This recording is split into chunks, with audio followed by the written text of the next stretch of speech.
It is extremely difficult to change people.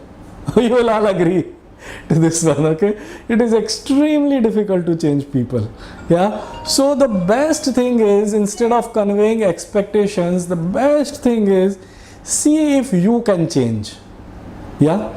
But not change in a way that your core personality is affected.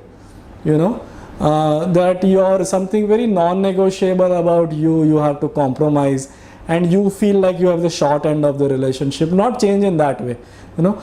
But I'm telling you, the thing about conveying to the other person and conveying correctly and the other person changing has a let it be as a second step, you know, because the chances of that working are going to be far lesser. Okay, the chances of, if you can change yourself without becoming too much of a giver again, obviously, okay, so it's a multivariable equation which is complex, okay, but then there is a lot of threshold for us to also change. That is always going to work better. Yeah.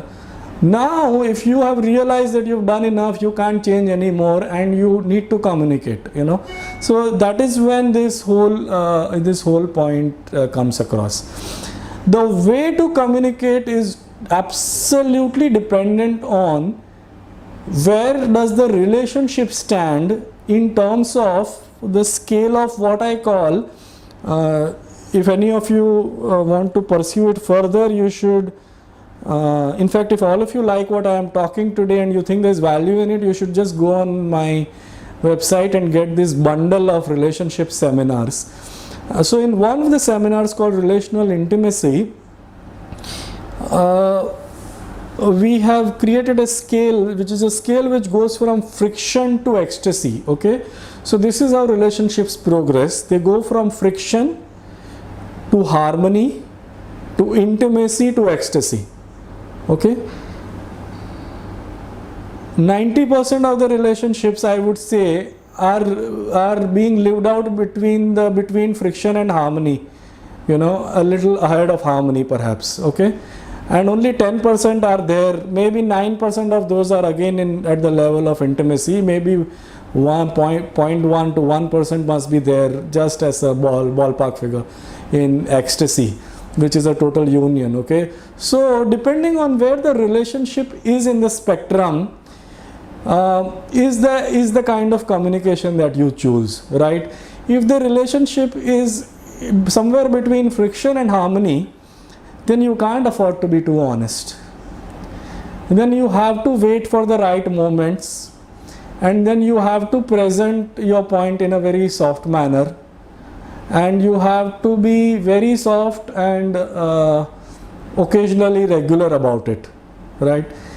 If you feel your relationship is by and large stationed in harmony, then you can choose to be honest.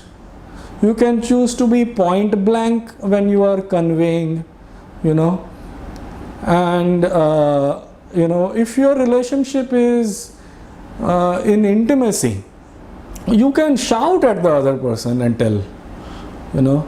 So it depends on, the communication style is dependent on what the relationship can hold. Whatever the relationship can hold, your communication style has to tailor to that, you know. If the other person is a manipulator or a narcissist or something, absolutely no way that you can be totally honest, or you can raise your voice or anything of that sort, you know. So depending on the demand of the situation, depending on the nature of the other person, and depending on the level at which the relationship is, that should decide the softness, the honesty, the levels of sugarcoating, the absence of sugarcoating. None of that is a no-no. You know, I am not saying you should not sugarcoat. That would be stupid in some cases, and to sugarcoat would be stupid in other cases, you know. So you take your subjective contextual